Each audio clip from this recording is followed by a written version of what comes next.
সম্মানিত মৎস্য চাষী ভাই ও বন্ধুরা, আজকে আমরা আপনাদের মাঝে নিয়ে আসলাম উন্নত মানের ইলিশ বাটা মাছের পোনা। তো যে সকল মৎস্য চাষী ভাই ও বন্ধুরা ইলিশ বাটা মাছ চাষ করতে যাচ্ছেন, আজকের এই ভিডিওটি আপনাদের জন্যই। এই মাছটি ছোট সাইজের হলেও মাছটি একটি বাণিজ্যিক মাছ। এই ইলিশ বাটা মাছটি সুস্বাদু হওয়ার কারণে আমাদের বাংলাদেশের বাজারগুলোতে এই মাছটির ব্যাপক পরিমাণ চাহিদা রয়েছে। প্রাকৃতিক খাদ্য নির্ভর এই মাছ পুকুরের তলায় যা কিছু পায় সবই খাদ্য হিসাবে গ্রহণ করে।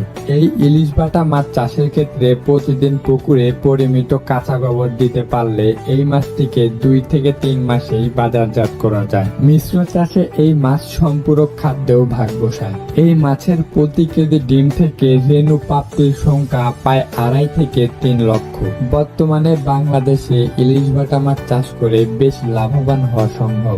ইলিশ বাটা মাছ চাষের ক্ষেত্রে আপনাকে অবশ্যই যেই পুকুরে 8 থেকে 10 মাস পানি থাকে সেই পুকুর নির্বাচন করতে হবে। ইলিশ বাটা পুকুরের পাড়ে যেন গাছপালা না থাকে সেই বিষয়ে খেয়াল রাখতে হবে এবং পুকুরের আয়তন 20 শতাংশ এবং পানির গভীরতা 6 থেকে 7 ফুট অবশ্যই রাখতে হবে। এই মাছকে আপনারা ভালোভাবে পরিচর্যা করে চাষ করলে একদম স্বল্প সময়ে বাজারজাতকরণ করতে পারবেন। যে সকল মৎস্য উদ্যোক্তা ভাইরা ইলিশ বাটা মাছ চাষের দিকে ঝুঁকছেন, চাষের ক্ষেত্রে অবশ্যই আপনাকে ভালো মানের পোনা নির্ধারণ করতে হবে, তাহলেই আপনারা ইলিশ বাটা মাছ চাষে ভালো লাভবান হতে পারবেন। তো আপনাদের জন্য নিয়ে চলে আসলাম ভাইরাস ও ইনব্রিডিং সমস্যা মুক্ত উন্নত মানের পোনা। তো যে সকল মৎস্য উদ্যোক্তা ভাইরা এই ইলিশ বাটা মাছের পোনাটি চাষ করতে যাচ্ছেন, অবশ্যই আপনাকে ভালো মানের পোনা মজুত করতে হবে, তাহলেই আপনারা অল্প সময়ে লাভবান হতে পারবেন।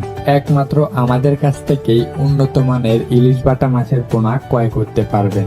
বাংলাদেশের যে কোনো প্রান্ত থেকেই আপনারা অর্ডার করে আমাদের কাছ থেকে সকল ধরনের পোনা ক্রয় করতে পারবেন।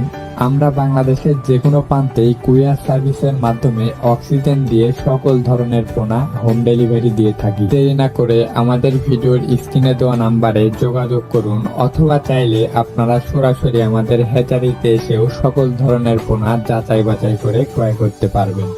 তো আজকের ভিডিওটি এ পর্যন্তই। ভিডিওটি যদি ভালো লাগে ভিডিওটিতে একটি লাইক করবেন।